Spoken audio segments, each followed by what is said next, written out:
The deserts of Egypt are always in motion. They roll and swell, eternally shifting through wind and time. Rising from the desert rock are the marks of man. Remnants of their tools remain, but the intellect that conceived these marvels is shrouded in mystery. New research sheds light on some of the most persistent questions about what the ancients knew. I've always been fascinated by ancient civilizations, and it is a fascination driven above all by the grand monuments the ancients have left behind. But the more I study those monuments, the more I learn about them, the more my mind keeps returning to the same simple but perplexing questions. What was the science? What was the technology that made these monuments possible? Where did it come from? And what were its legacies?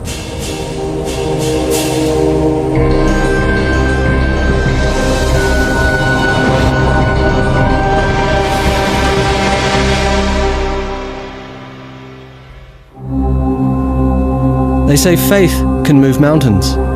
Well, in the case of the ancient Egyptians, it was their faith that made them move one mountain to build another. To do that, they invented not tools, but clever techniques and methods. I flew to Egypt, looking for remnants of their ancient past, to uncover something new about the ancient legacy.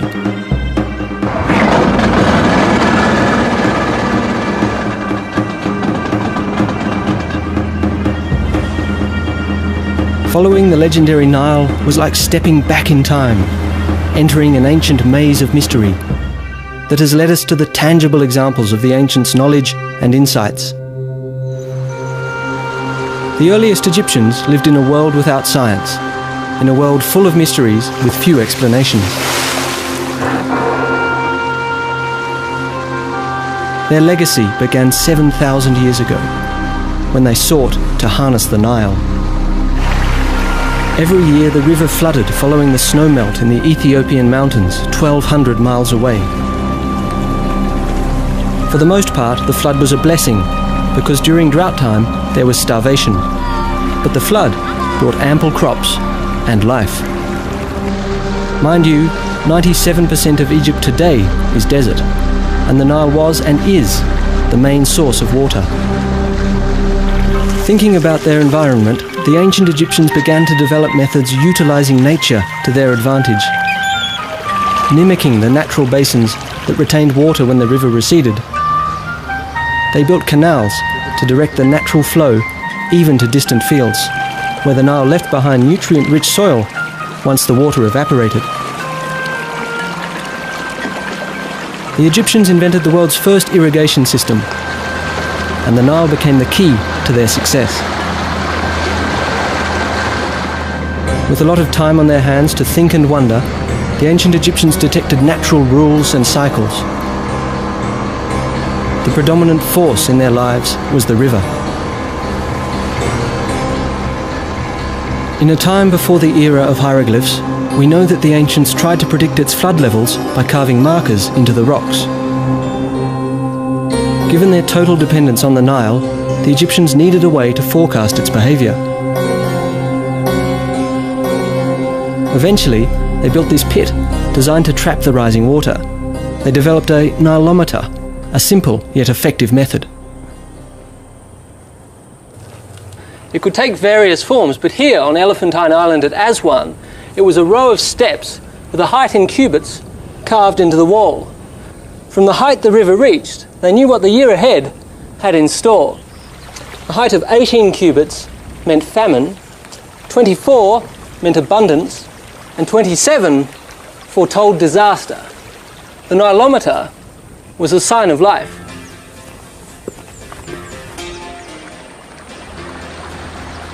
Following the cycles of nature, they formally divided their year into 3 seasons. First came the flooding season, then the outflowing season of sowing and harvest, and finally the inevitable drought that lasted until the life cycle of the Nile repeated itself. The ancients divided each season into 4 months, with the moon defining each month as a cycle of 29 to 30 days. From their Sumerian neighbours, the ancient Egyptians had already adopted a 360-day calendar. But the moon as a marker turned out not to be precise enough, at least not when it came to predicting the flood.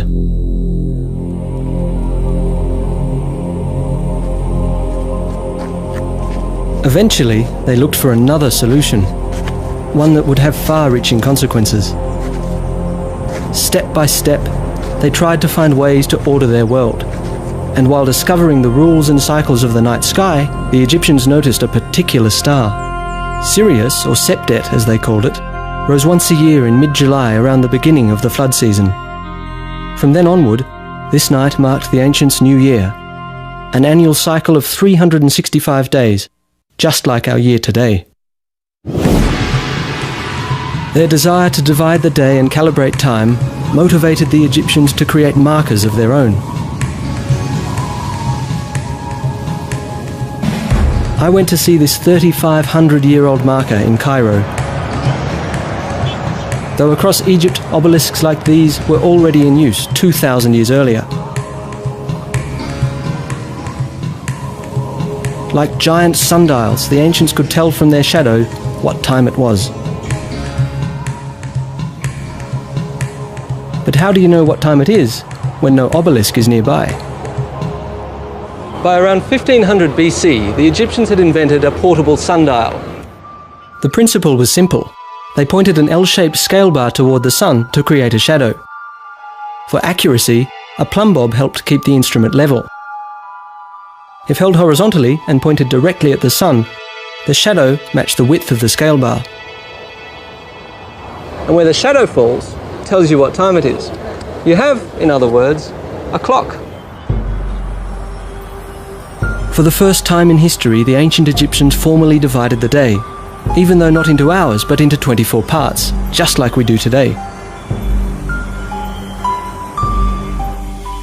As they gained more insights into nature's rules and cycles, there remained one mystery to unravel. The sun died in the evening to be reborn the following day. The Nile flooded each year, its waters bringing life, but as the waters receded, there followed death. From this natural cycle, the ancients must have concluded there was more to life than met the eye. There were two sides to the coin. On this side, life, on the other, the afterlife. But there was a catch. Just as you needed a body for this life, so you needed a body for the afterlife, ideally your own and intact. And that would have a ripple effect. In the early days, the Egyptians buried their dead inside the earth, wrapped in linen beneath the shifting desert sand. But sandstorms would regularly devastate their gravesites and scatter the remains of the ancestors across the desert floor, destroying the bodies they so desperately needed, because without an intact body, they believed, there was no afterlife. So they began to find other methods and dug deeper into the desert rock, creating safer resting places. That is, for those who could afford them. Tomb construction followed a basic design. They dug a shaft with one or more chambers at the bottom. Once the deceased was placed inside, the shaft was sealed with sand or a heavy rock, and the entrance covered with mud bricks. This is one of the oldest mud brick tombs remaining. And while this is a large one, they took on individual sizes and shapes. Whether square or beehive, the covers expressed the Egyptians' idea of the primeval earth mound from which all life had once emerged, and from which the dead were resurrected. As longevity became an issue, they replaced mud brick.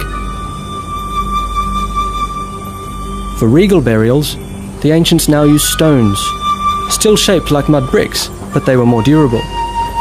With stone, the Egyptians built among the oldest superstructures in human history. These are mastabas, flat rectangular tombs, an Arabic term for stone bench.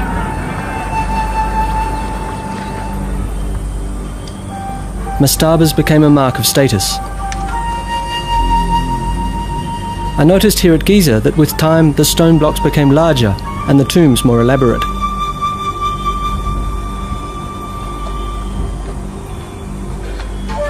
This was a burial shaft. I could see that the ancient craftsmen were true masters. The high level of finish makes it hard to believe they're 5,000 years old.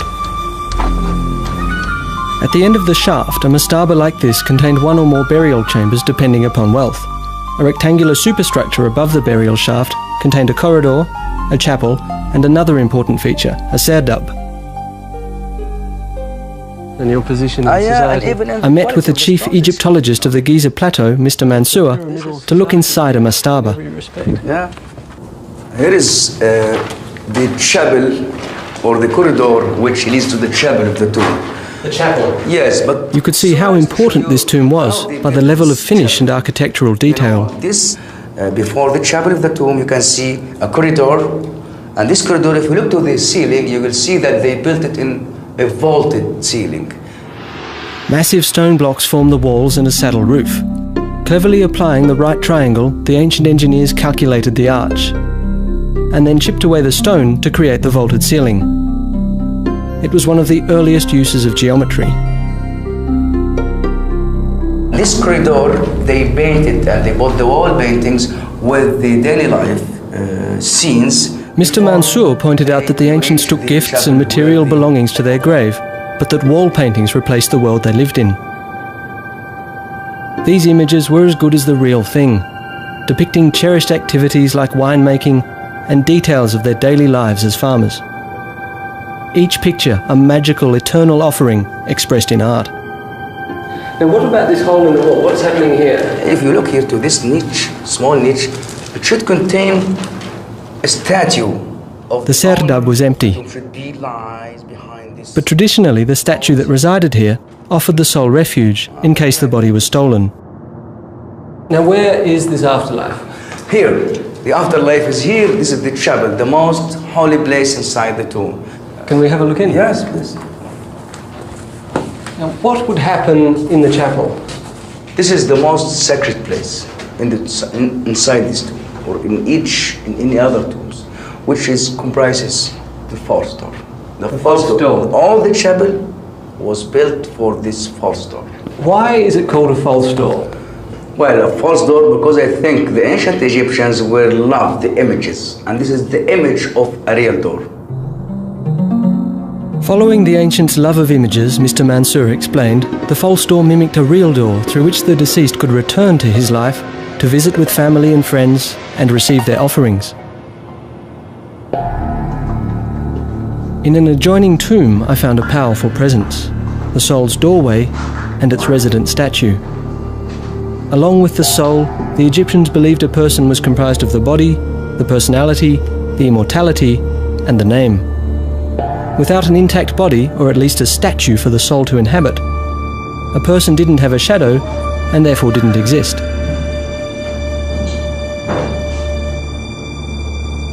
Their belief, however, was not the only motivator. Ego and politics were powerful forces too. It appears the time was ripe for someone to think outside the box. Mastabas were built to house the bodies of the dead for all time, and with the passing of the years they became larger and more ornate. Then, someone had a new idea.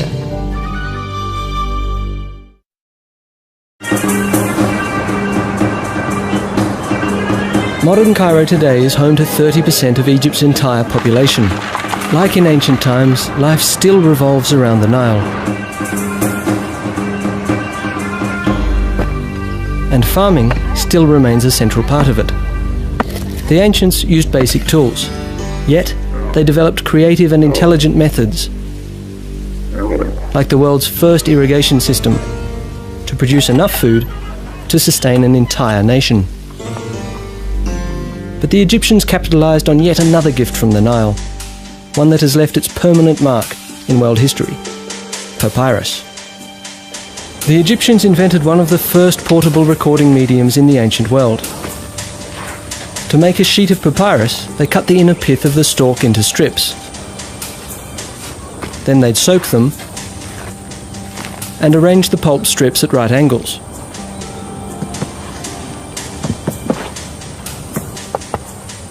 Pounding began the fibre fusing process.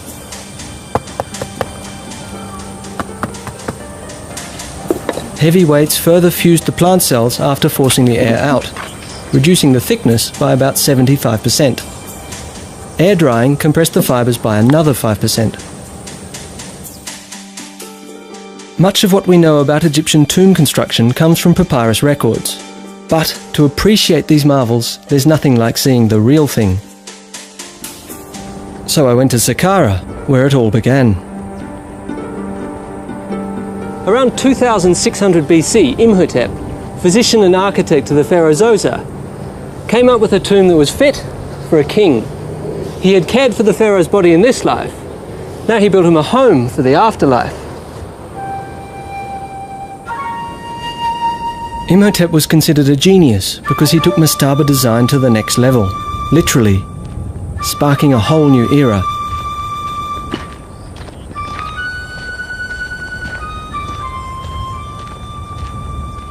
Imhotep started with a mastaba which he expanded on two sides and built from the ground up, a 4-step pyramid around it. While he was at it, he superimposed another even bigger construction over the first, until he had created a tomb with 6 steps, reaching over 200 feet into the sky. The subterranean chambers he connected by a 3.5-mile long maze of shafts and tunnels. Really unbelievable if you think about it. We have no record of what went on in Imhotep's head, but his innovative design really speaks for itself. Had he not created an image of the sun's rays? Or was it a staircase leading Zoser's soul heavenward towards his afterlife? Imhotep's step pyramid stunned the ancient world, and Zoser's tomb became Egypt's first pyramid.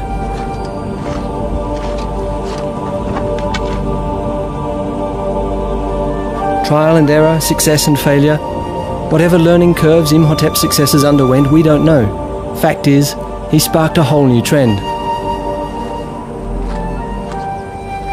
How many attempts failed, we'll never know. Half a century later, either King Huni or King Sneferu took pyramid design to new heights. Experts don't know which one was responsible. To build higher, they experimented with a square base at Maidoom. But the sky was the limit, and after relocating the gravesite to Dahshur, Sneferu started a new, even more ambitious project. At first, it seemed to work. Except 1/3 into the construction, Sneferu's ambition was curbed by the slope.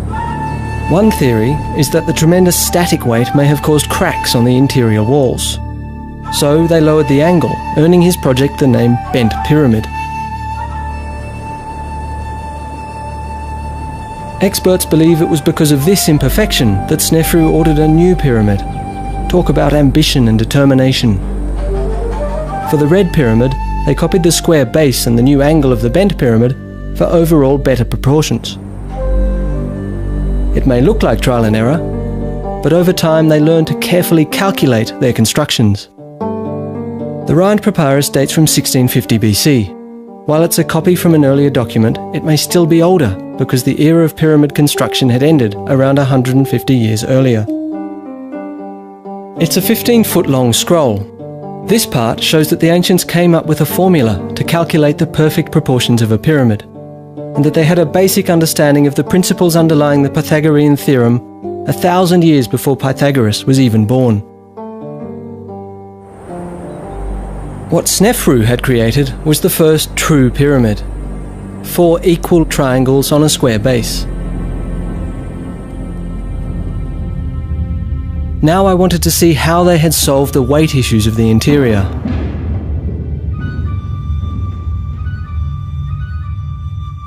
A corridor leads into 2 antechambers and 1 burial chamber. They're located in the centre, about 90 feet below the entrance.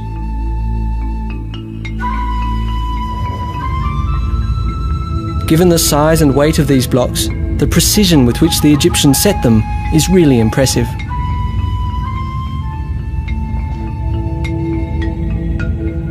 So this was how they distributed the massive weight. They built what architects call a corbelled ceiling.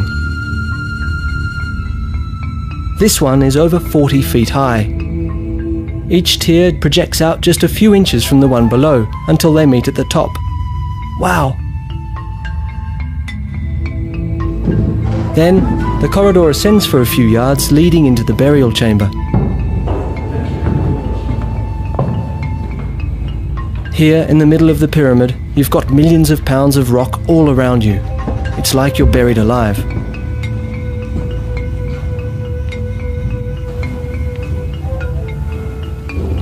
The robbers have long since cleaned this place out, but the air in here smells like it hasn't changed in thousands of years.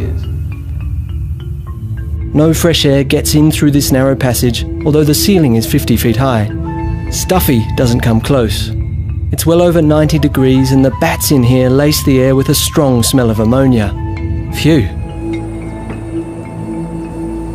I can't tell you how good it feels to be out in the open air again. Today this is called the Red Pyramid, but originally it was white, covered in a glistening limestone casing to a height of 340 feet. But the sky was the limit. Soon the farther would be outdone by the sun.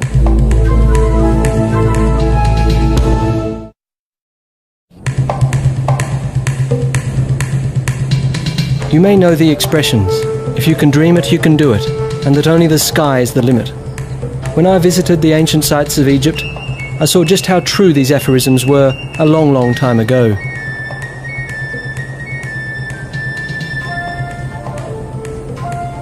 The ancient Egyptians created some of the most enduring structures in human history.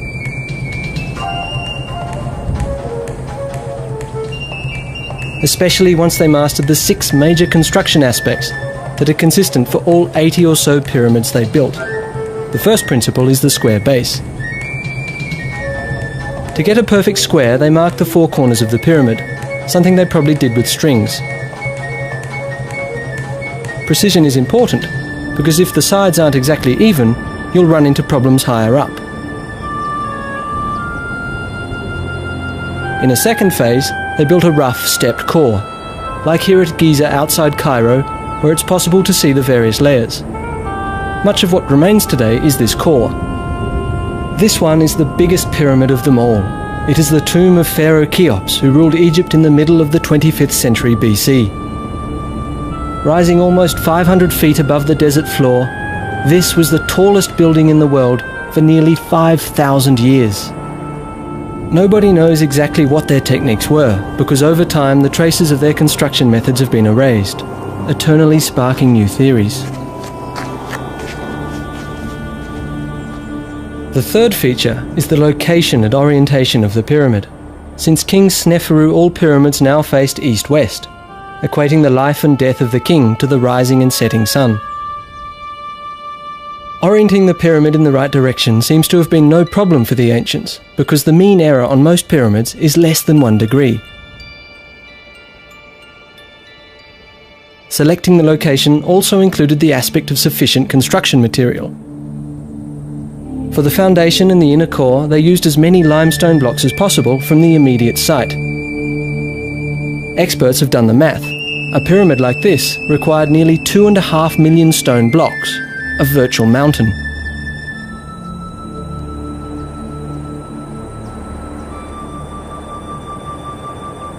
Here in the pyramid quarry, you can still see where they cut the core blocks out of the bedrock.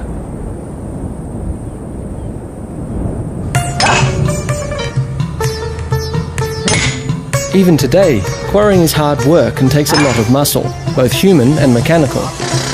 The comparison between our modern equipment and their techniques makes their accomplishments appear even more amazing. At an ancient quarry in Aswan, in the south of Egypt, I came to appreciate their determination.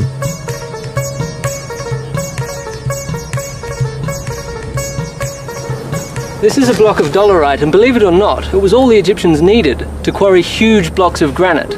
They'd use it much like a sledgehammer, pounding away till they had holes like these, and eventually they'd have a trench. The work must have been extremely tedious, but it was very effective.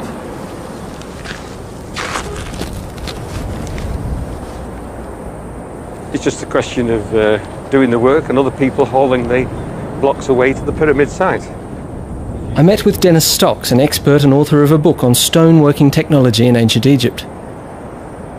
It's a question of a grid pattern to isolate blocks ready to extract them to put into the pyramid.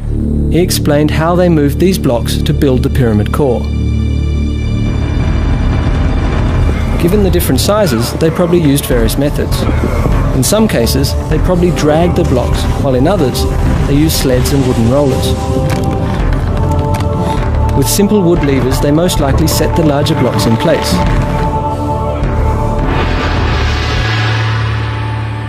At the top, the rocks are much smaller and could probably be set by hand. In the fourth phase of construction, they filled in smaller stones to shape the actual pyramid. The trick was not so much the perfect shape of each block, but the overall height of each course, which had to be absolutely even and level. As you can see, the pyramids are built out of stones of all different shapes and sizes. Some as large as a truck, others the size of a fridge, all fitted exactly together. But as if that wasn't hard enough, the builders had to maintain a constant angle from one course of stones to the next. Only that way could they give the facade the smoothness of a piece of glass and maintain the angles with a razor-sharp precision.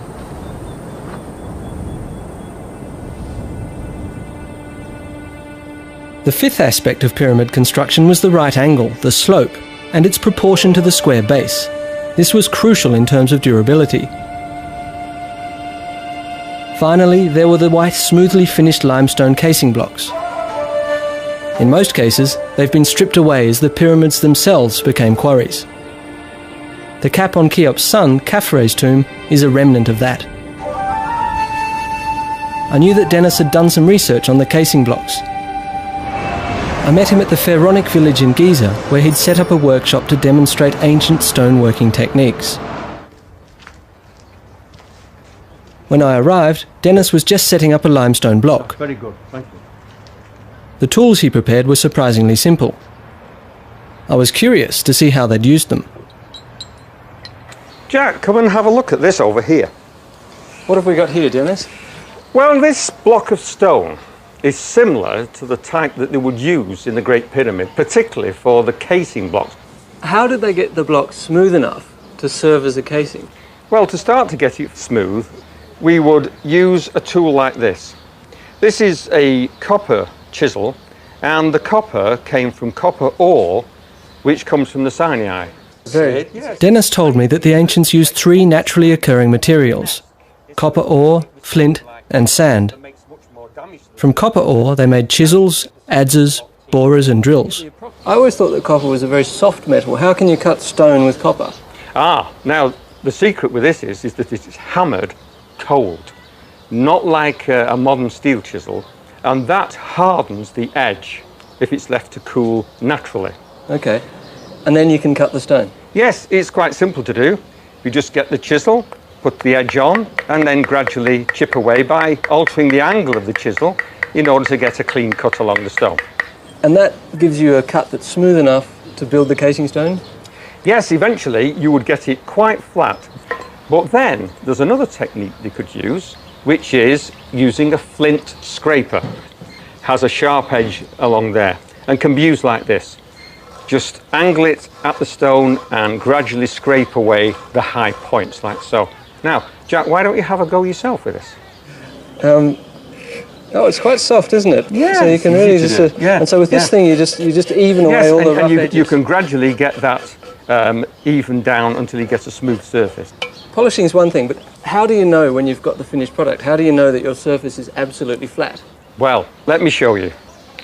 First of all, they needed an accurate tool to test the surface as to see whether it was flat or not. Mm-hmm. Really, what it amounts to, if you just hold that for me, Jack, and stretch that out tight on the surface like that. Mm-hmm. Now, what this is, are three rods that are all the same length. Now, this is extremely important, so that when the string is taut, you can check underneath the string with the rod to see if there are any high spots, like so. So if we touch the string, we know that there's a bump right there. Yeah, if the string lifts up like that, you know that there's a bump.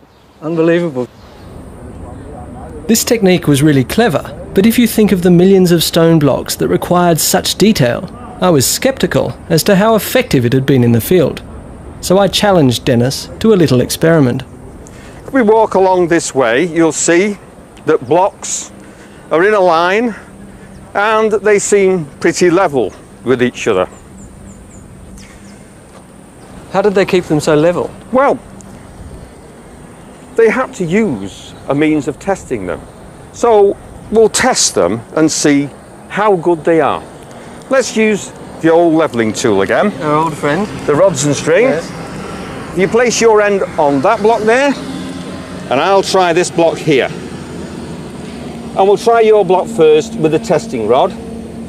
Oh, So that's brilliant. pretty good, isn't it? Pretty perfect. That's yeah. good there, but this is the bit here. How's this level here? Oh, yes.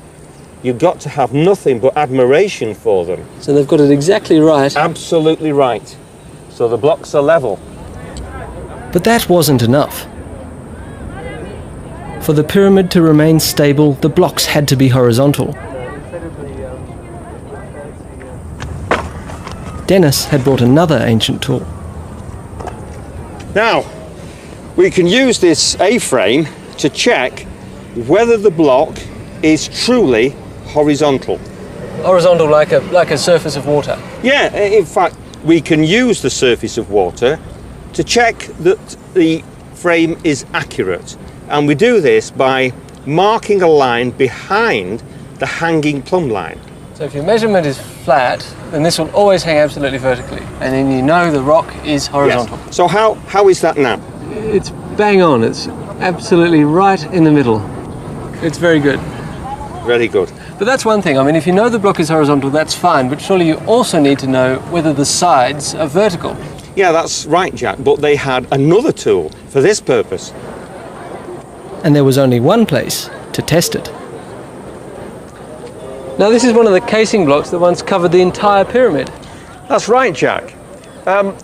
Because this casing block has to fit to its neighbour, the vertical face has to be truly vertical, and they could test it with this particular tool, which is called an F-frame. And by the way, this is the only place on the plateau that we can test whether a casing block surface is truly vertical. This is a simple tool. So long as this distance is equal to this distance and the plumb line is touching both the ends, then we can say that the surface is truly vertical. So how's it doing, Jack? It's doing pretty well. It's Then we can show that the surface is vertical. pretty simple, huh? Well, they've got it right again, Jack. But who were they? The ancient Egyptians were foremost farmers, yet the pharaohs were able to assemble a massive workforce. Until now, it was believed that the source of that manpower was slavery, but new evidence suggests otherwise. The pyramids were not built on the backs of slaves, but rather on devotion and commitment.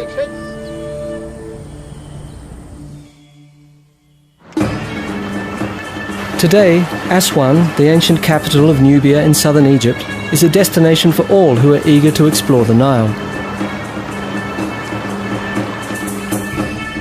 In ancient times, Aswan was first and foremost the source of special stones for a special purpose inside the tombs.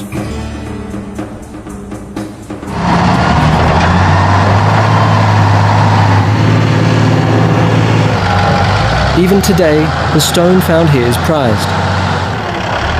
5,000 years ago, granite blocks like these were quarried and shipped down the river.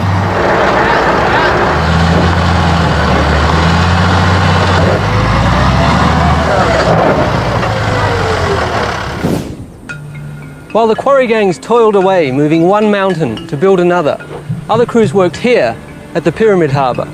It was called a harbour because it was, believe it or not, full of water, connected by canal to the Nile. It was a scene of heaving activity, like a modern container port. For it was here that all the fine stones arrived by boat. Here the stones were unloaded and then hauled up the hill to the pyramids.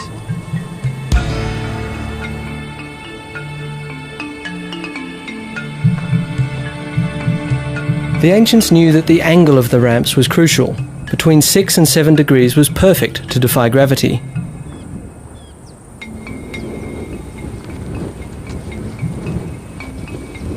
From the harbour, the stones were loaded onto sleds, which were then hauled up the hill, lubricated with powdered lime and water, reducing the friction by 90%.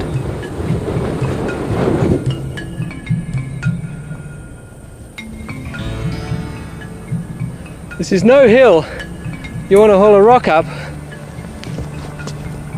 I wondered who the people were who dragged heavy stones up to the pyramids day after day during the 20 to 30 years of construction that it took to build these giants.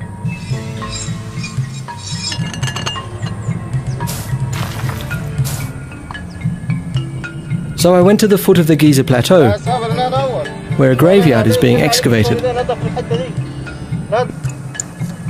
It is the resting place of those who worked on the pyramids nearby. The graves provide a glimpse of the workers' lifestyle and hint at the social and economic importance pyramid construction held for the entire nation. Dr. Hawass, what do the tombs tell us? This is the first time actually that we know about the life of the workmen who built the pyramids. Before that, we know a lot about nobles and officials and kings and queens, but nothing about the common people who represent 80% of the nation in that time. And Dr. Zahi Hawass, Secretary General of Antiquities, met with me to share the latest discoveries. How was it that the Egyptians managed to get so many people working on such a colossal enterprise? Was this a system of forced labour, of coercion, or was it more a system of cooperation? You have to understand one important thing, that the pyramid was the national project of the whole nation, the whole country. The 1,600,000, who actually was the number of population in Egypt in that time, dedicated their life to build that pyramid because it is for the king, who is actually the god. So it's certainly not an army of forced slaves. No, we believe that the number of the workmen was only 10,000 workmen. Maybe 1/3 was actually a permanent workman who worked for the king permanently. And the rest will be workmen, young people who came through the support of the households in the Delta and in Upper Egypt. Contrary to what has been assumed, evidence emerges that the basic workforce, the muscle power in the construction of the pyramids, were not slaves, but devoted farmers. Every family had to send their share. You know, like today, if you go to any village in Upper Egypt or Lower Egypt, they do like the time of building the pyramid. If you try to build your house, you'll find that every day, every family in the village will bring you food. Building the pyramid was the same like this. What about the Nile and the annual flooding that occurred? Did that affect the work on the pyramids? It does, but it helped in working the pyramid because when the flood completely covered Egypt, there is no work for anyone. What you've described here is really a small city. 10,000 people is a lot of people. How did they organize that? A crew consists of 2,000 workmen. And they divide the crew to 2 gangs. Each gang consists of 1,000 workmen. Each gang had a name, like Friends of Khufu, Menkaura drunk. Each group had an overseer. Then the whole 10,000 were organized by groups, by gangs, by small groups. Then this whole organization could be very easy. They had a big area, like a canteen or for feeding all the workmen. You have all storage facilities to store all their equipment, the tools. Because each workman cannot own a tool. The tools were owned by the government.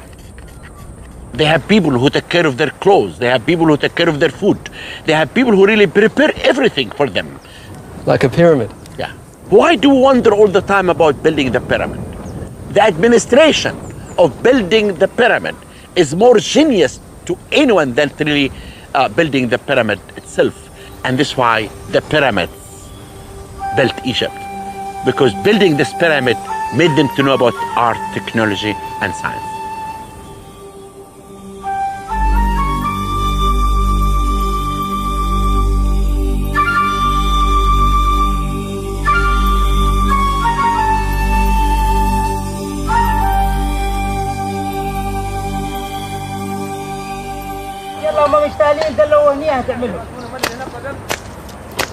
I came to realise how much of what the ancients knew reverberates across time while walking through modern Aswan. I happened to pass by a construction site where the techniques were strikingly similar to the ancient methods. Simple tools, muscle power and knowledge passed down for generations were all they needed to encase a slope. Strings are still used to keep the surface level. There, like a slice out of time, I saw what it may have looked like thousands of years ago in ancient Egypt. The Egyptian faith in an afterlife spurred not only science and technology, but commerce. Like modern Cairo, the workers' village required a huge amount of supplies on a daily basis.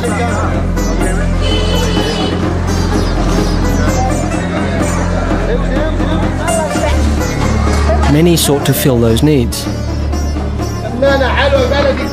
And as their belief radiated out beyond the royal gravesites, it touched every aspect of Egyptian daily life. More and more people turned to supplying the demand, while generating a demand of their own.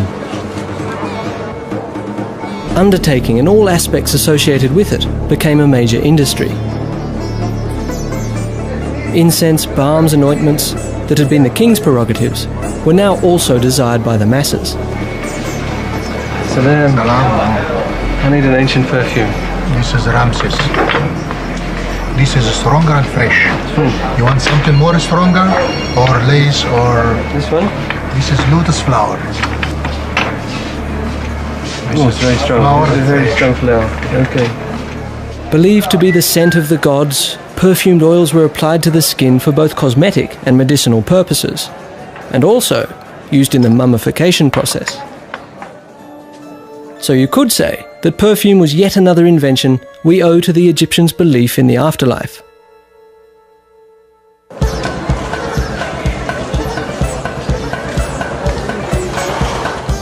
They also created one of the world's most enduring fascinations. In the Cairo Museum, I saw some of the stunning results of the ancient undertakers' art and science. Though they are shocking in their stark reality, the mummies provide an invaluable record of the beliefs, the science and the lives of the ancient Egyptians. 6 feet tall, 90 years old, the father of 100 children during a reign of 70 years, the legendary Ramses II surpassed all Egyptian rulers. The mummification process during Queen Nedjemet's time included the tucking of natron, a naturally occurring salt, in packages under the skin and into the body's hollows. When she was found and transferred up the Nile to Cairo, the natron that had once dehydrated her body absorbed the moisture on the river, causing her dried skin to burst. King Seqenen-Ra's mummy tells of a violent world which he left following a head wound sustained in battle. Amenhotep I, his grandson, is resting in a shroud adorned with flower garlands. Just like today, flowers were a token of love.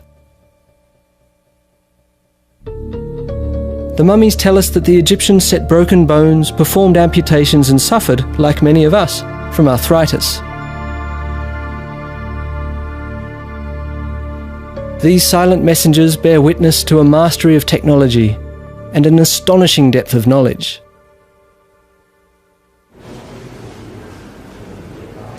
Nearby, I found another ancient marvel, a hollowed-out granite block, the ancients' coffin or sarcophagus.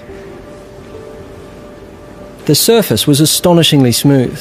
Cleverly, they cut the lid from the same block. An amazing piece of expert craftsmanship and precision. It really makes you wonder. Working granite requires a lot of mechanical force, where we use pneumatic equipment. All the Egyptians needed was a simple yet nifty technique.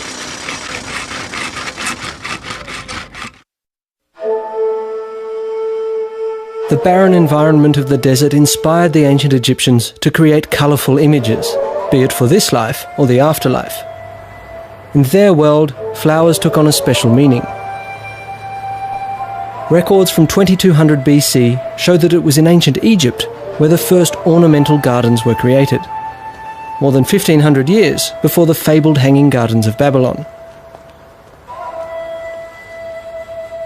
Solely a prerogative of royalty, some say the ancient gardens were an expression of the God King's might, so powerful he could grow flowers where nature did not.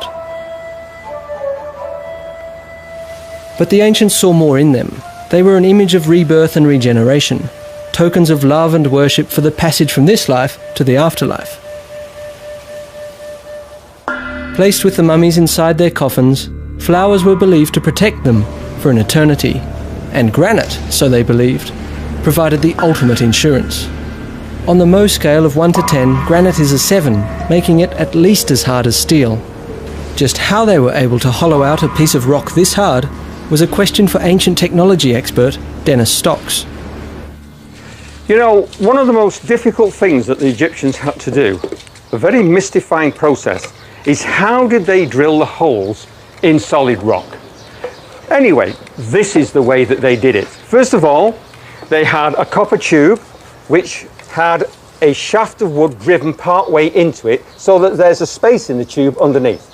Then they could get the tube in position, and the cutting agent is just common desert sand. So that's, you're just pouring sand in there so that the copper has a sharp edge to cut. Yes. Now, we've got a long bow here with a rope on which has been given a double turn around the shaft. Now, there's only one component to put in place. Can we put the top capstone on? Now, this is just to put in position for the shaft to rotate in while the bottom rotates in the hole. So if you'd like to take hold of this... So this is what holds the drill in just hold place, that, yeah? and Like don't that? put any pressure on. And while the two operators turn the drill, the sand is now steadily and slowly but surely cutting its way right through the stone. And the only limiting factor is our strength and the length of the copper tube. Right. So it's a very good technique, and of course it's very, very economical. Why? Because you're only drilling the circumference of the tube out. The core can be knocked out later and you're left with a hole. Super technology, really is.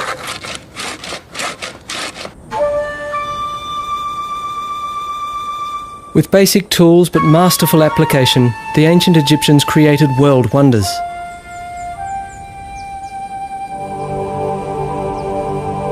And while their knowledge and experience grew, the craftsmanship of the pyramids went downhill.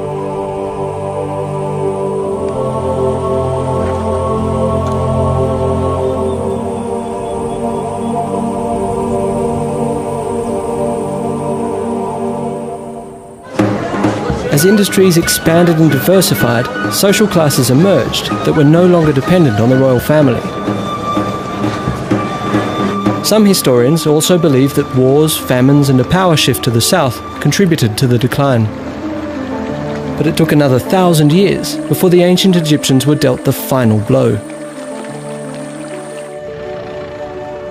A new faith arose, and while it also acknowledged the concept of a life after death, it argued that you didn't need a body to enjoy it. Christianity swept through Egypt, followed by other religions, erasing an over 3,000-year-old tradition in only a few centuries, eclipsing a culture and a lifestyle that had been shaped by the pyramids. In their quest for an eternal life, they leave behind a legacy of basic geometry, rudimentary science and seminal technologies, preparing the ground for intellectual growth elsewhere.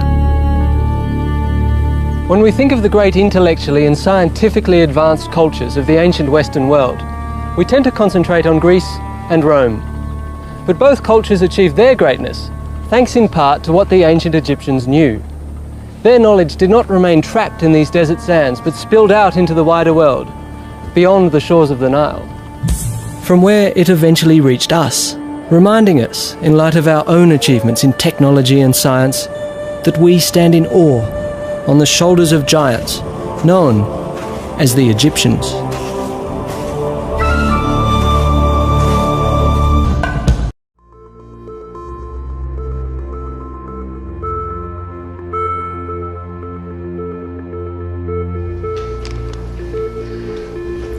So here we're looking at the toasted cars.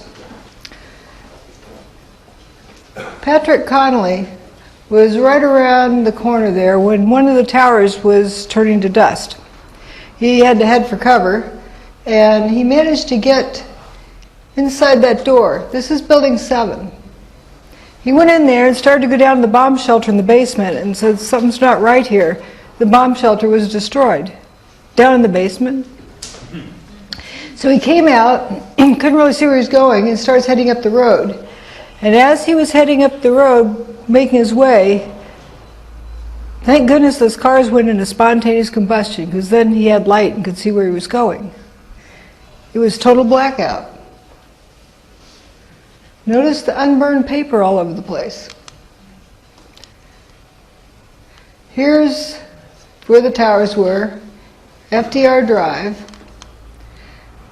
That's West Broadway. I sometimes refer to it as the swamp because it kind of looked like a swamp. With all the wet paper, fire hoses on the paper and dust and junk. Only the cars there were toasted. That's the toasted car park. FDR Drive. Now some folks believe that the cars were towed there.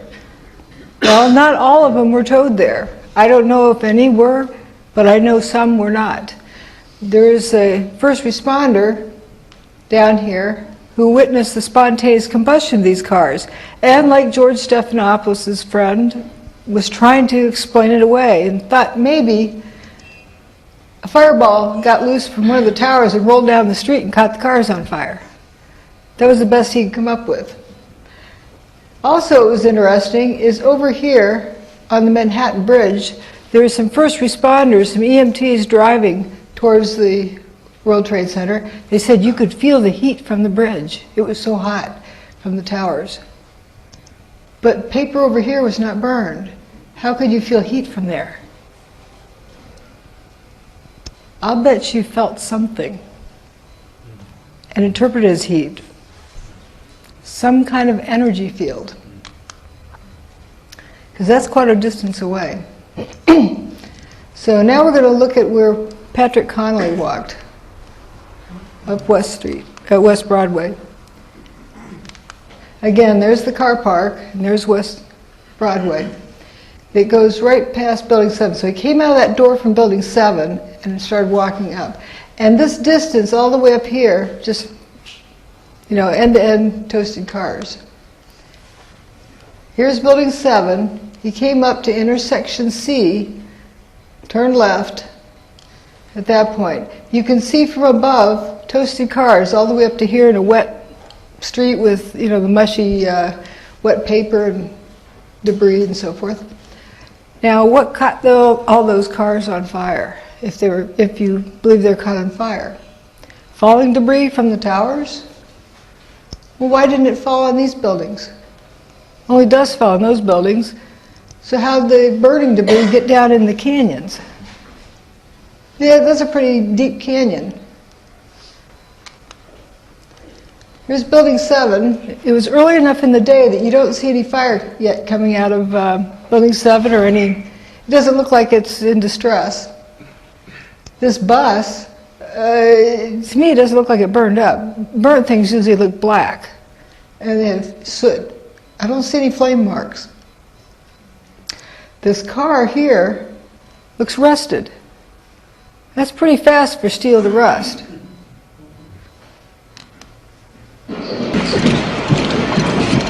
This is West Broadway. Notice the missing door handle. Missing engine.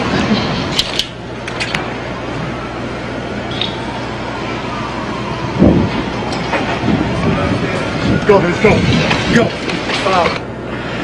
3, 2. Oh man. More debris falling from a nearby building of the World Trade Center. We're at West Broadway and Barclay. Very difficult to breathe here, but look around. This must have been ground zero where this thing blew up. Car after car after car, buses, completely obliterated and burned straight down to the steel. Behind me. That engine block? Wait, why would it be gone? That hood. Oops, I didn't need to go. There we go. So this is more of that same street. Missing door handles. Another one looks like the engine, something happened to it. Engine compartment. Rusty car. This is still early in the day. Building 7 is still in good shape. I don't know what that is. It kind of looks like a leg on the pavement there. But some strange things. Notice the trunk lids popped open. Doors open like the latches disintegrate quickly. This police car is interesting. Right at where the door seam is, it's toasted back there, but not up in the front. as though the rubber gasket seals it, like, electricity. Don't know. Nice tire. But strange disintegration or toasting. Now, folks say, well, yeah, car fires are like that. I can tell you the difference between these cars and a regular car fire. Look at this windshield, or lack of. It looks like it was wire brushed almost, ready for another paint job. Cars that have been burnt from a car fire, you'd find scraps of glass left in the corner somewhere. This is like everything gone. Here's the corner where Patrick Connolly turned. It was pitch black. You couldn't have seen your hand in front of your face if it weren't for whatever this was. It looks like fire. Now, there's things I call Cheetos. Looks like little Cheetos on the ground. I brought along from the United States a sample of Cheetos. They look just like that. There's little orange things. Ah, now you know. What you call it, What's-its here? See how this look like it's little orange glowing things? Now you're not going to confuse that with snack food, but I'm pointing out that there's something weird about it. This orange thing, it doesn't really act like hot things would. And so I sometimes refer to this as a Cheeto fire. I don't want to make it assume that it's a regular fire. It may be, but maybe it isn't. This sure isn't regular. This is a contrast, high contrast version of this. Look at this fire on the, what appears to be fire, on the side of the van. What's burning? Just the side panel of the van has flames coming out of it. And I didn't see one bit of evidence showing a gas tank or petrol tank exploded. They didn't seem to explode. It was something else going on. Paper, not burned.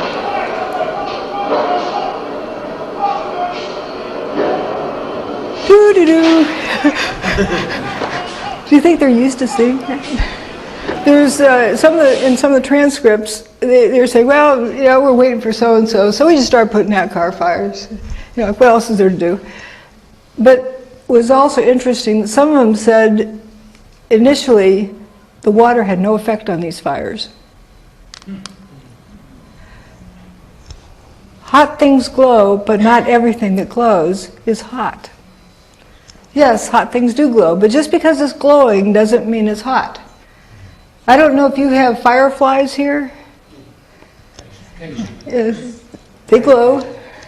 They glow probably from a chemical type thing.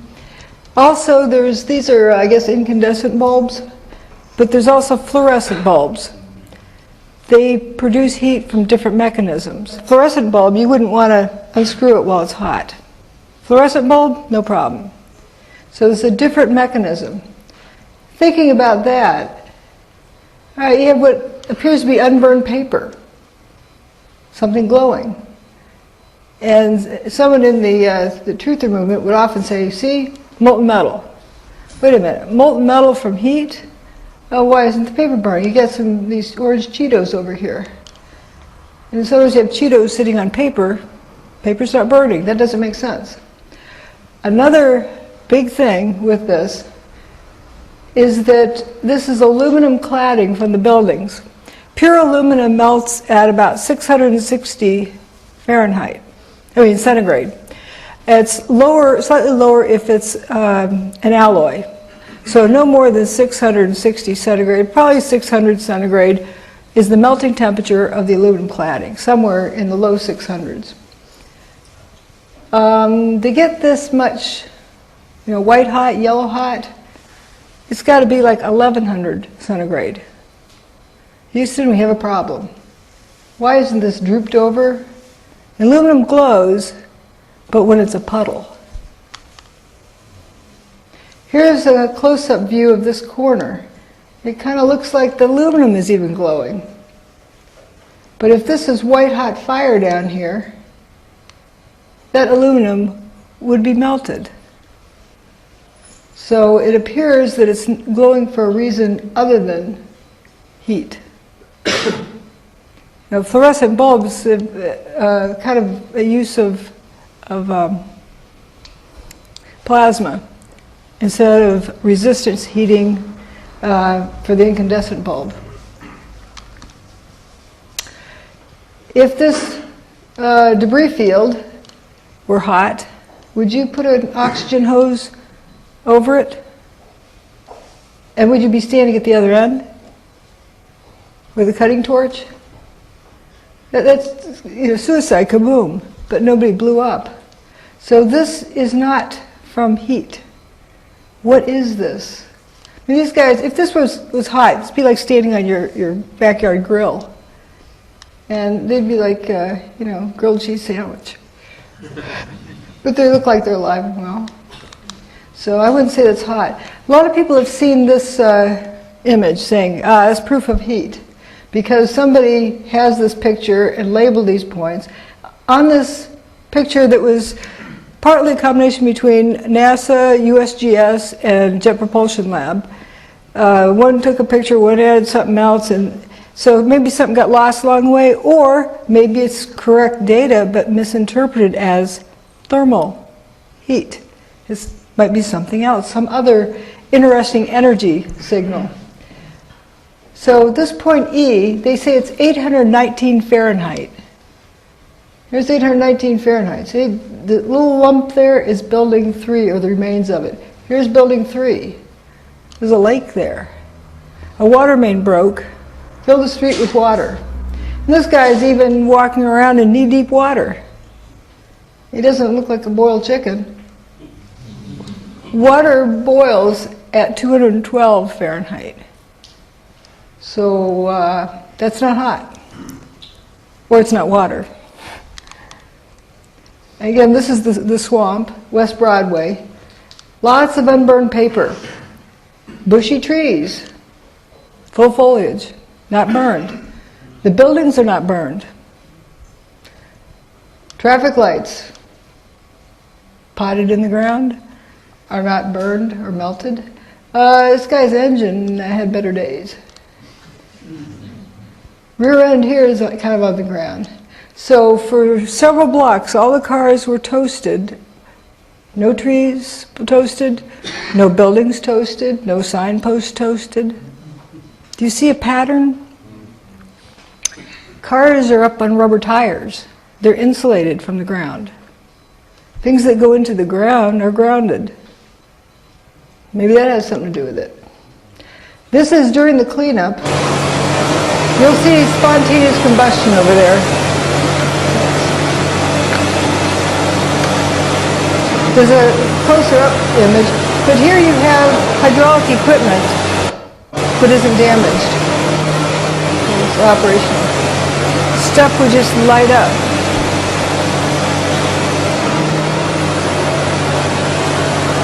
People would say this is fire burning for 99 days. Well, it's not hot fire. You know, that equipment, again, hydraulics are permanently damaged if operated over 82 degrees centigrade, about 180 Fahrenheit.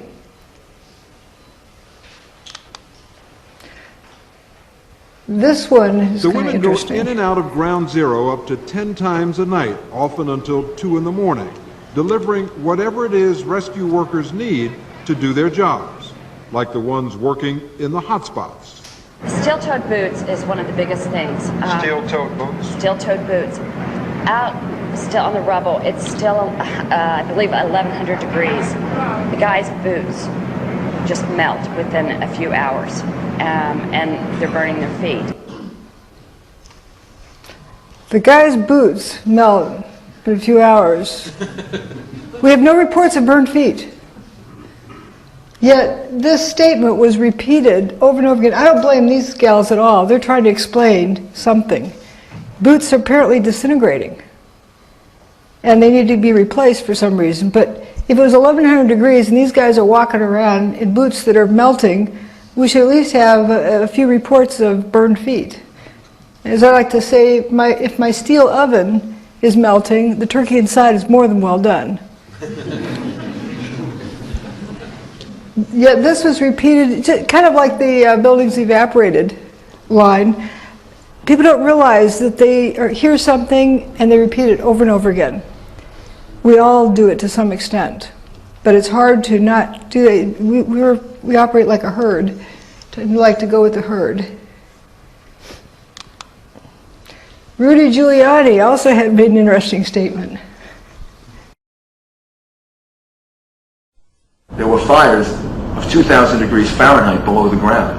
I could be standing here and you could be standing there. And I could be describing to you, Governor, the site. And then a fire would break out in between us. And it was just by luck or the design of God that we weren't killed. 2,000 degrees Fahrenheit.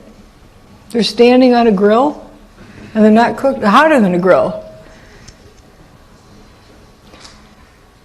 But there's something that reminded them of fire, and that was the best they could explain it, probably. So let's see, that's that one. Another phenomenon I talk about is rolled up carpets. Looks like that. You know, carpets come rolled up, but how does that apply to the building?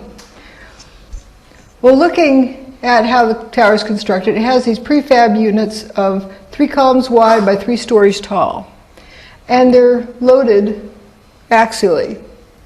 So if you overload them, whether the building is, steel gets too hot, so it can't hold the weight, or you whop something down on it, it's going to buckle. Whether it buckles in or out, it'll buckle. So it'll curve around the horizontal axis, like this. It'll bend around bend over around the horizontal axis. So why are these columns straight? A nice hole in the ground there, it's empty. Not much else around, but straight. They weren't bent over. There were some columns that were bent, but when things, you've probably squashed aluminum cans, you have a very sharp corner on them. Not smooth like that, and these are not even cracked. I don't know how you could bend that even if you heated it. A smooth bend like that without cracking it. More than 180 degrees. Those vertical columns were found bent around the vertical axis, not bent over around the horizontal axis. They were curved around the vertical axis. Doesn't make sense. They kind of look like a rolled up carpet.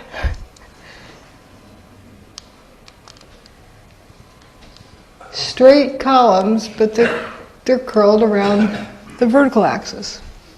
And that sure doesn't look like a buckled column. It looks more like a piece of lasagna noodle. Some I-beams also curled around the vertical axis. Instead of, if you overloaded something, it would sag like that. So what explains this? And a smooth curvature. Here's some columns of wheat checks falling down, a section of them. This is down where building 3 is. This is tower 2 coming apart. This is higher up because you don't see building 3 yet. So this chunk here, as it falls, notice this zone here. You see the material is missing. So this thing came apart between these 2 images on its way down. Why? It wasn't overloaded.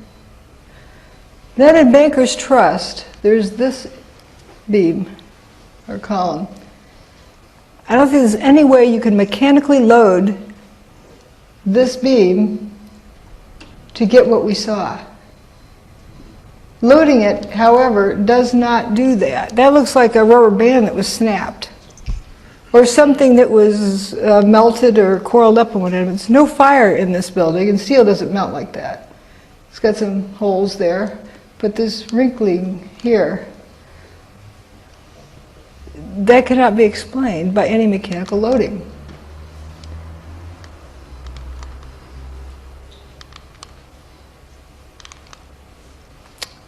Proof of concept. something caused this. I can't tell you what caused this because I'm not the one who ran the equipment, but I can show you something that can replicate all of the effects we've seen. Here's these columns we saw at the World Trade Center. This is what someone has done in their lab. This metal is not kinked, not buckled, smooth curvature. This is solid copper, about 2.5 inches in diameter. And this is solid molybdenum.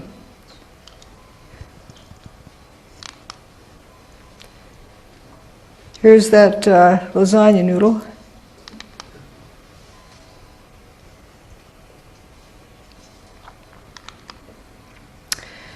Now we have WFC1. What's interesting, again, no pockmarks in the surface from being like machine gunned. The windows are busted and the marble facade. 100% of the marble facade is missing, kind of like porcelain toilets. And we have this parking problem in front. This car is toasted, but this one has the tires that go in the wrong direction. It's upside down. Doesn't look too toasted. The inner pane is still intact, but the outer pane is broken. Rocks don't do that. So we have evidence of levitation and toasting, or toasting or levitation. Here's evidence of, more evidence of levitation. Street, and I picked up the camera just out of habit. And something in the back of my mind said, run, run, run. And never in 20 years of shooting in New York have I run from an assignment. But something in the back of my head just said, run. And as I hit the corner of Liberty Street, it was almost being picked up by a tornado, almost being picked up by a wave. It was like being picked up by the black cloud. That black cloud had substance. It was like night, but it had a solid feel to it. It was like gravel, hot gravel, and just picked me up and tossed me about a block. I just, at one second I was running, and the next second I was airborne. And I lost my glasses, I lost my cell phone, I lost my pager, but managed to hold on to both cameras. But it threw you for a block? I was back down at Ground Zero last week and walked the area where I have a pretty good recollection of where I was and where I wound up, and it was just under a city block.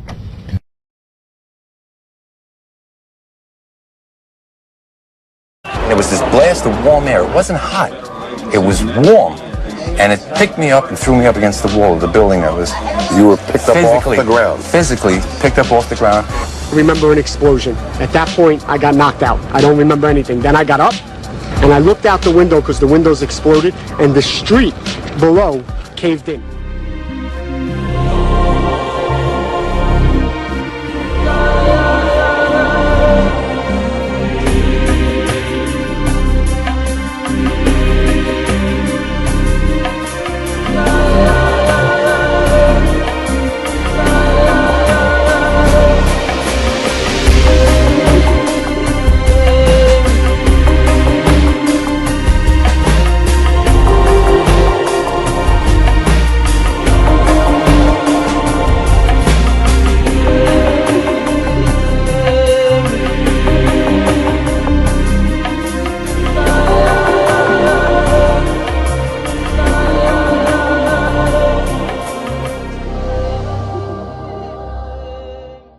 There was an EMT who was carried down some stairs.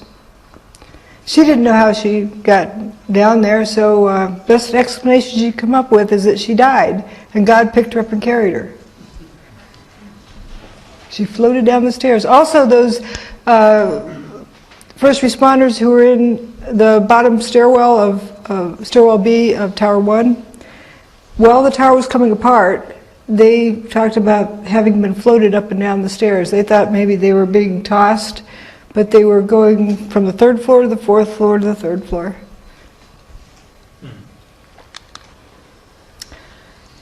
Here's what somebody reproduced in their lab. It's a toy boat. here, we have water flying upward. Now, folks often say this guy is a hoax. He films everything upside down in a box. How do you do that with water? Can you hold the water to a box with a magnet? This water is wafting upward.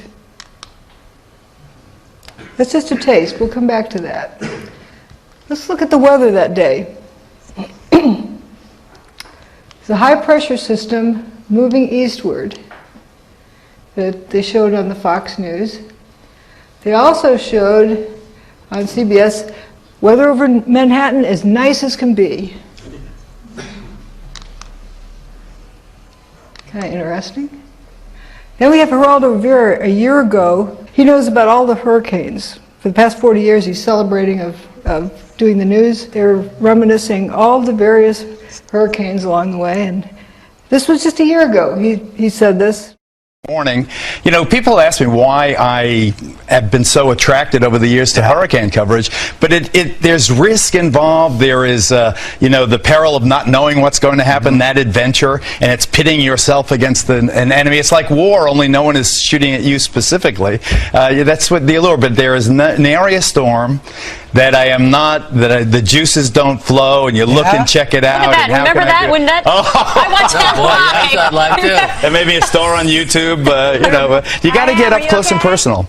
And this was Hurricane Ike, I think. This that was recent. That was wasn't this Rita?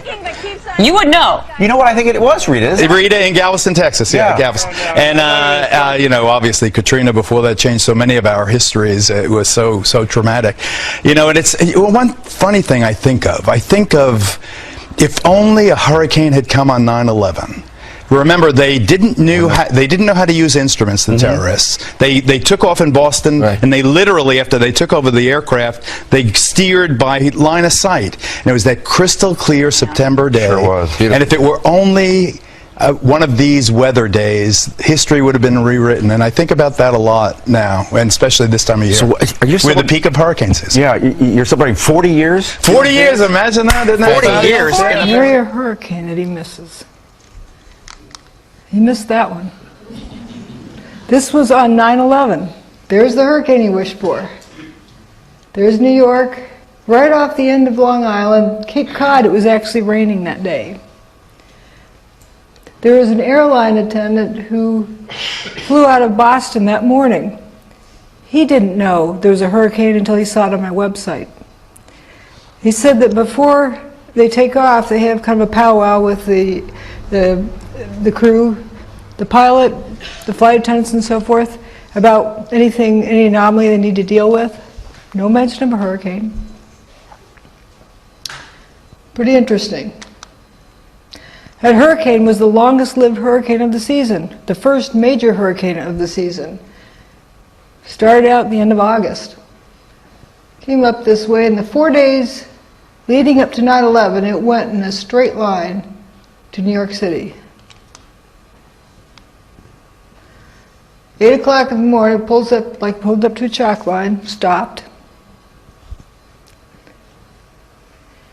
and turned around that afternoon and started heading out of town. While it was the closest point, it was the largest, kind of unpacked, like a figure skater, kind of stops, and then got smaller again and head out of town. Kind of weird that we didn't hear about it. What do hurricanes do, after all?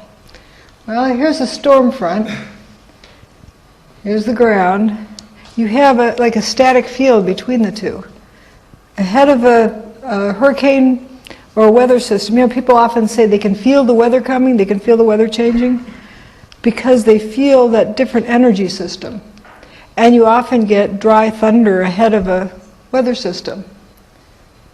It's sort of like arcing between 2 points. You know, when you drag your feet along, coming up to, you know, across the carpet and come up to a door handle and reach out, you get a spark, it arcs across. It's kind of like that. Guess what?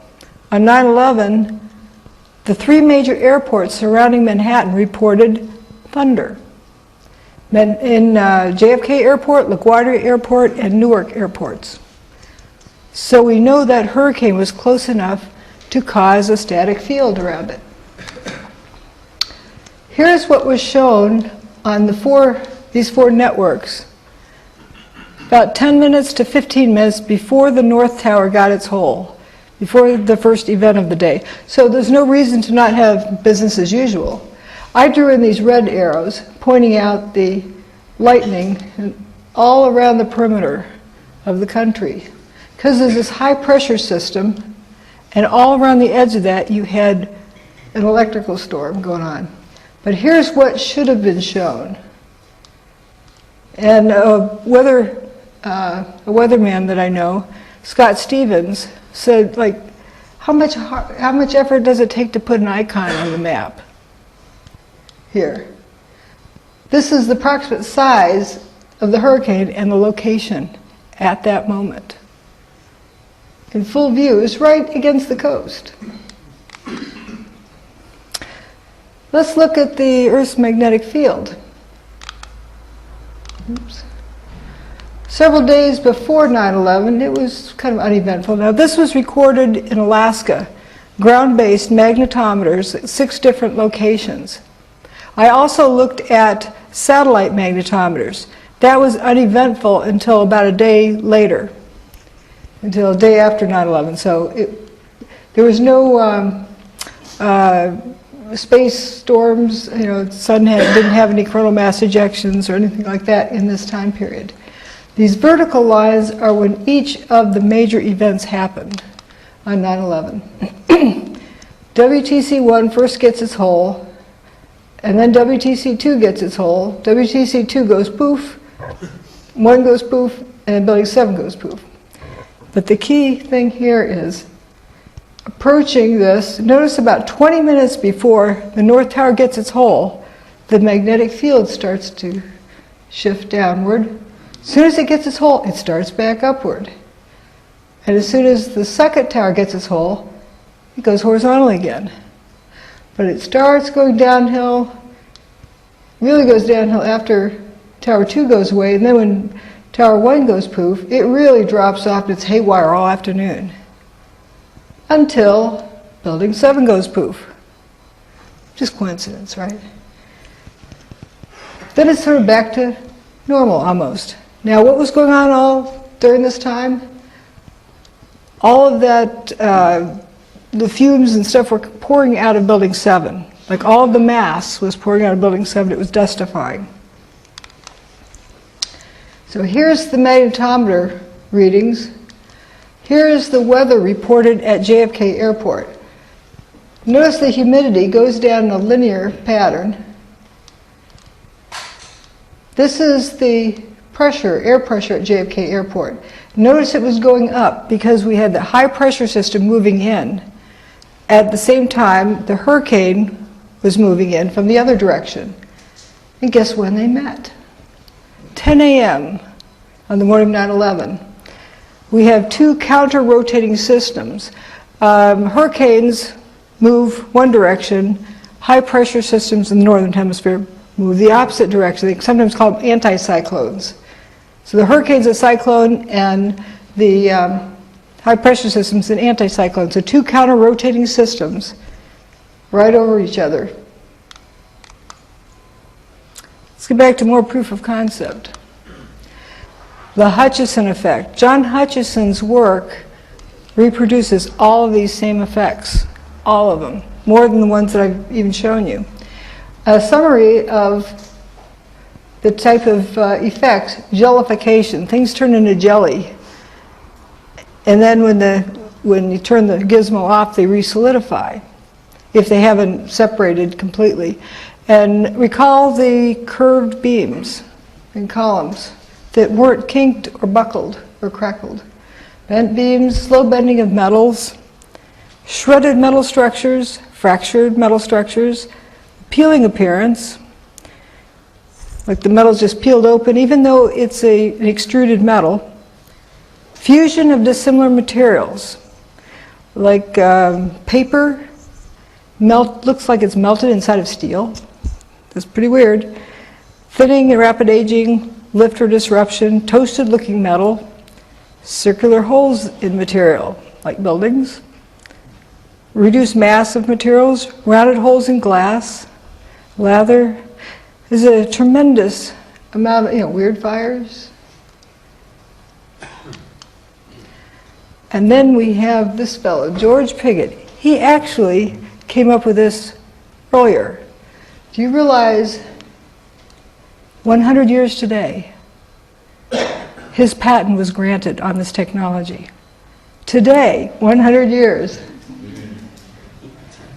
Here he is with his little bow tie on, observing his experiment. I think that's a kind of an interesting picture. He's got a static field generated. There's a Leyden jar somewhere, and he's got these balls suspended in that field. Levitation. Interesting, a static field. He applied for the patent in 1903. That was a long time ago. Thomas Townsend Brown did a lot of work on anti-gravity. Ed Leedskalnin built Coral Castle in Florida. He's said to have been about 100 pounds, but he'd lift 15-ton stones. Somehow. Here's part of Coral Castle. Here's the Great Pyramid. John Hutchison. Now, notice this person is standing at the base, about a little over 1 stone, maybe almost 2 of these stones tall, a little less. About the same height as that doorway in Coral Castle. Turns out the size of these stones is just about the same as, or the weight is just about the same as those of the Great Pyramid. Some of the stones that Ed Leedskalnin lifted were even heavier than the heaviest stones at the Great Pyramid. How do you do that? A 100-pound guy? He had a little tripod with a chain on it that couldn't have held very many pounds. But he had that gizmo with the magnetic flywheel. Now we're going to look at a sample of John Hutchison's work. See, he's still amongst us. He had another birthday a few days ago. He can demonstrate this in the here and now. I can't go back and visit George Pigott or Nikola Tesla. But I can go visit John Hutchison and see a demonstration of this. And here's an iron block, 2 inches by 2 inches by 7 inches tall, solid iron. This is what it used to be. This thing buckles over, and notice the fumes coming off of it. They'll come off partway through, and we saw fumes coming out of a door handle. See this door handle? This is at on 9/11.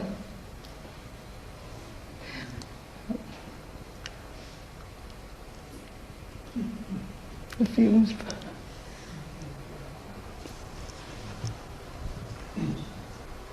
It's a broken window. If something needs to vent out, why doesn't it go out the window?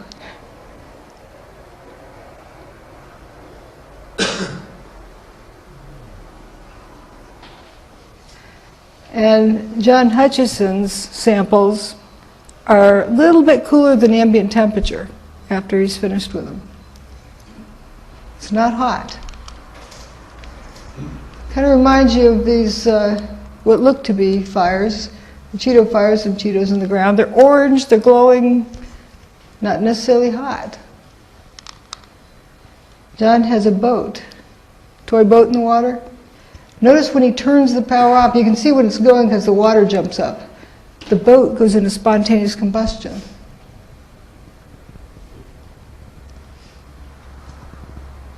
So here's the water, he's got the signal going now, and then he turns it off, and then it ignites. Kind of like the toasted cars. They ignited after the tower was destroyed, immediately after. It's a plastic boat. What's catching on fire?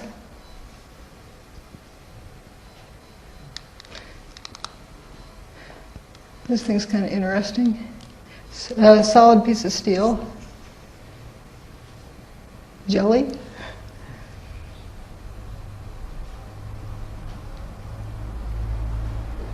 Now watch this piece of steel here. In this area, it'll come apart and move.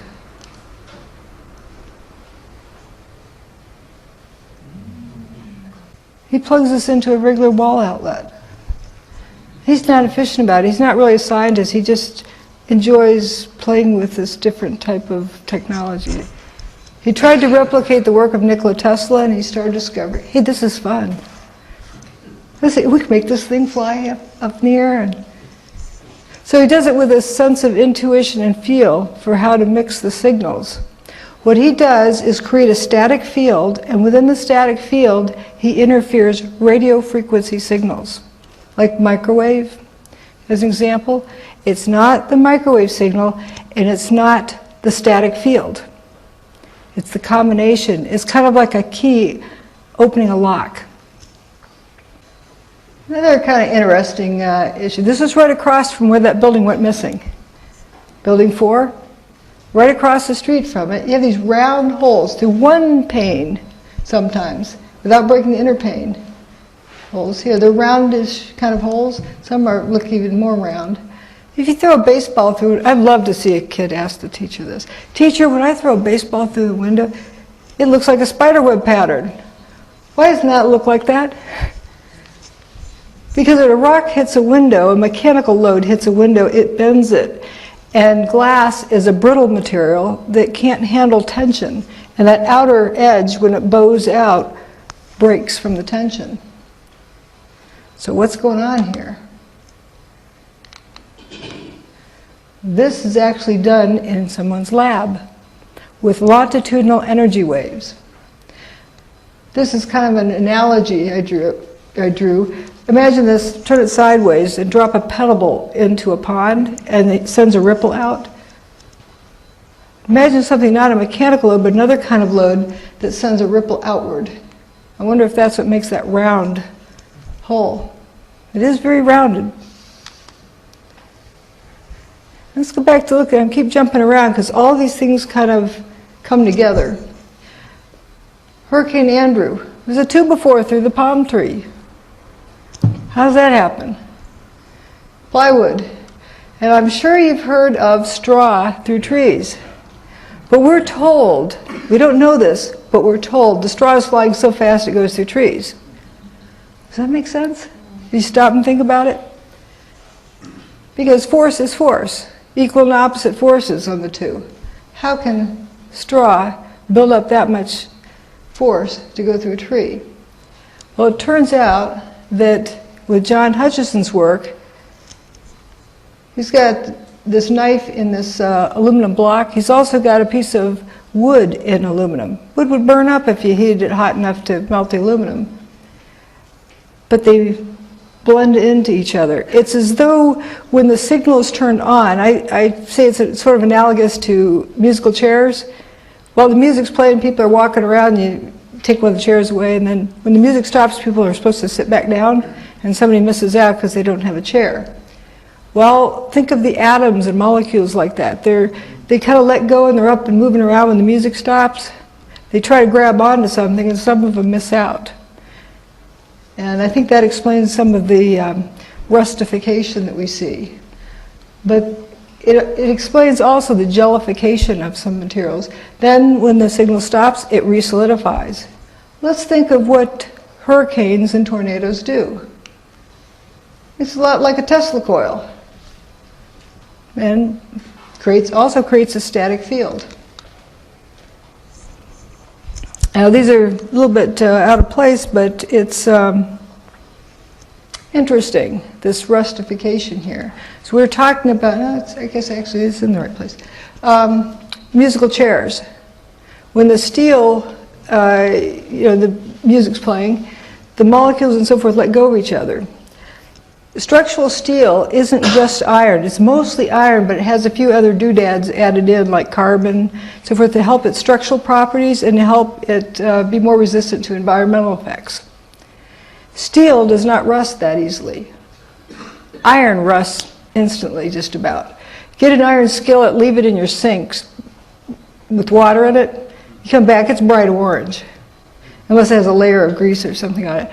But it's easily rust real quickly. Steel does not. So how do you get steel to rust like iron? Let's say it was the musical chairs type of analogy was going on. And the stuff was floating around so much it didn't quite grab back in with the carbon atoms and so forth, and it's turned into pure iron on the surface.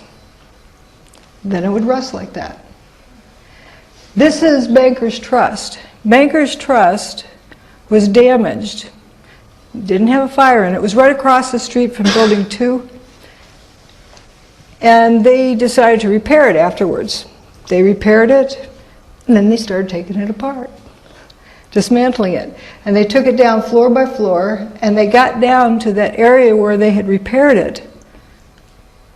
And this was that region. That's where all the rust is. Pretty weird. That looks like it's been at the bottom of the ocean for 100 years. So for those who need to compare ideas, what I present is not a theory. I present evidence, and I have evidence of something that can mimic all the effects. I'm not saying it is that. I think the only person who knows is who pushed the button that day, or who held the gun to their head to make them do it. But what we see is how we could replicate all of the effects. Now, these are the bits of evidence that we have. These are the theories or speculations or hypotheses. They can't produce any of these effects. Matter of fact, to the contrary. You put a bomb in the basement, you break the bathtub. Bombs are hot. If you break the bathtub and water rushes in, you have a steam explosion. You also have a seismic signal with a big bomb in the basement. If you cut the building up for controlled demolition and drop it to the ground, you'd have a pile of rubble left. It just goes on and on. None of these things can explain any of those. So, where did the towers go? Gone with the wind. I have a few other slides if you're interested in those. After this, I just put them in at the end. What thermite does, for anyone who's not cured of that idea. There's a slight problem with thermite. If thermite were used to destroy the towers, there's something missing. I don't know if you've heard this song before. Blinded by the light. Anyone in that area would have been blinded by the light, whether it's a nuke or a bunch of thermite. This is what thermite's used for, welding railroad tracks. It's also used for burning paper. Did you see above our heads? This is a tornado. Look above you, right here. Look at that. Oh my God. Oh, he's throwing the shot. Shoot. I'm shooting. Good. Hey, look at the funnel.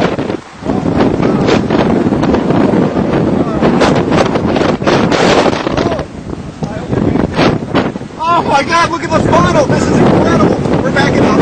We are. Oh, I hope he backs up. He's going to be right in the middle of that. Backing up. Oh my God, are you getting this meeting? I am getting it. I gotta get some shots. I gotta get some shots. Hang on. Ow! Sorry.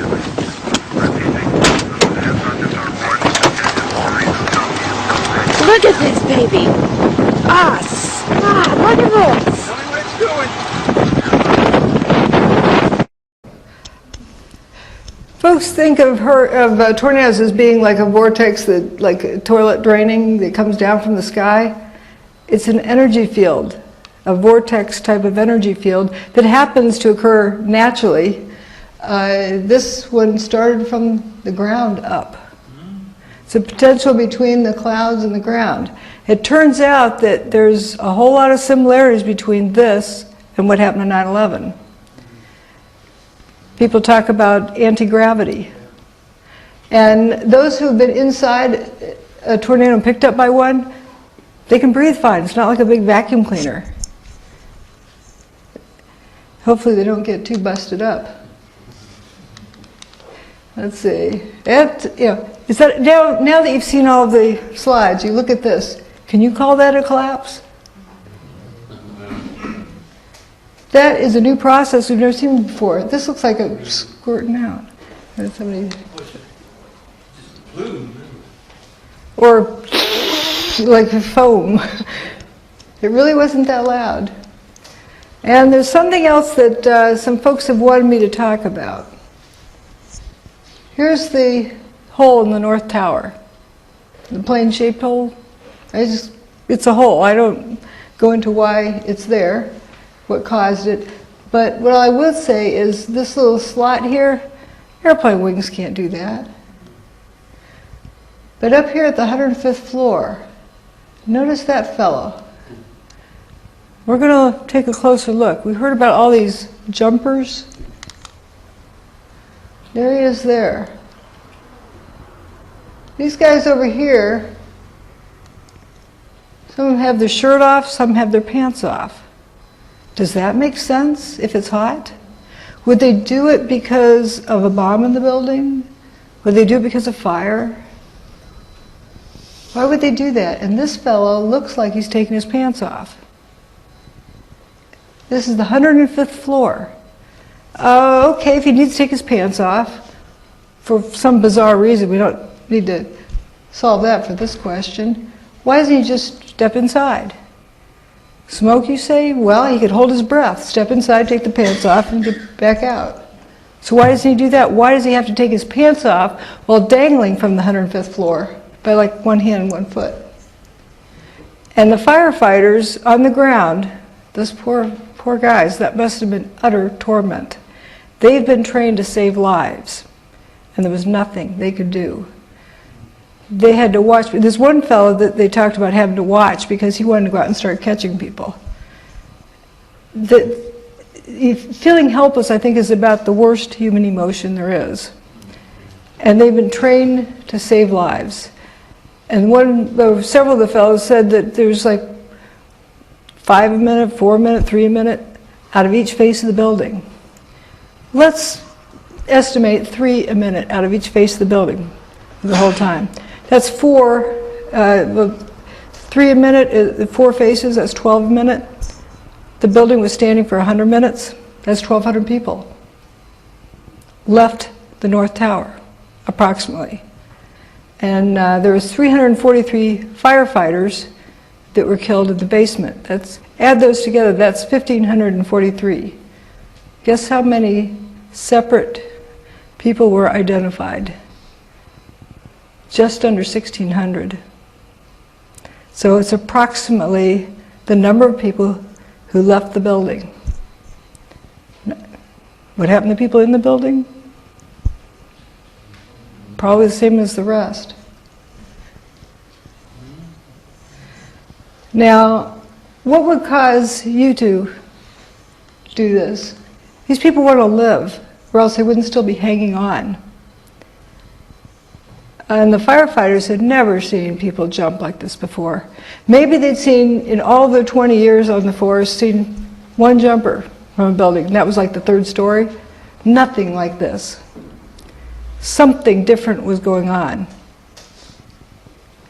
So if I'm up there and the building's on fire, I'm going to go to the bathroom as fast as I can before we lose water pressure and get myself wet.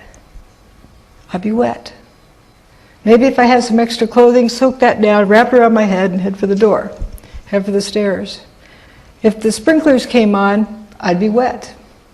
If the sprinklers didn't come on, it was hot in there, I'd be wet. So it's a good chance these people are wet.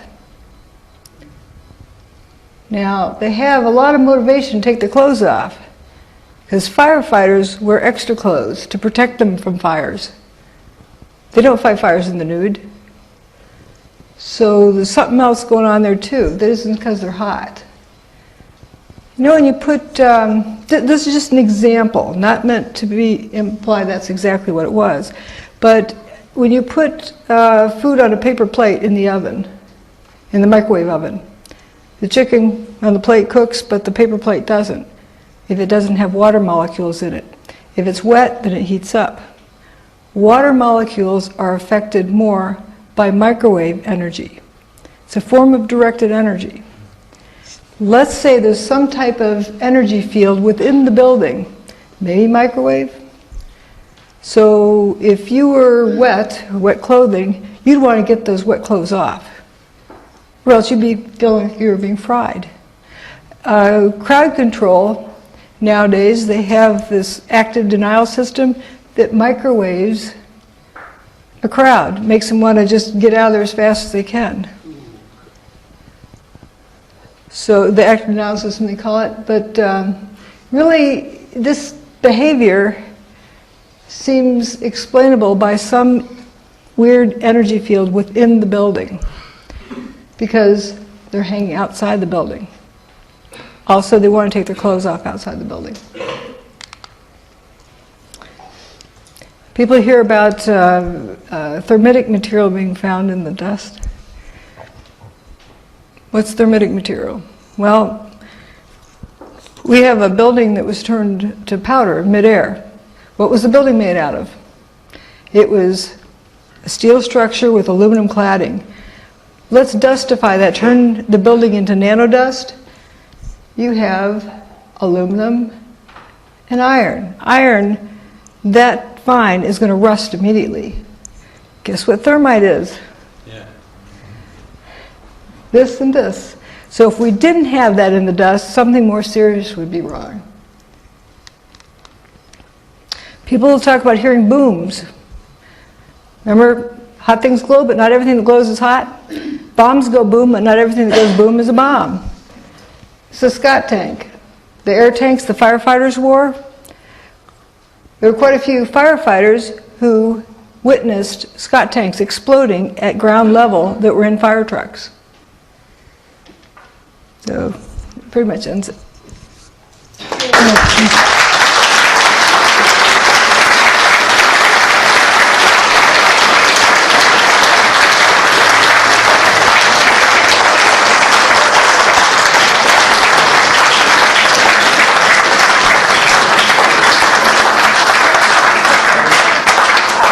Like to say something here. I am just kind of overwhelmed by you folks. An audience who wants to hear about this, who wants to understand. It just really warms my heart.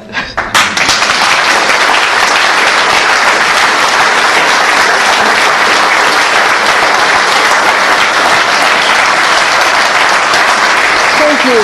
Thank you.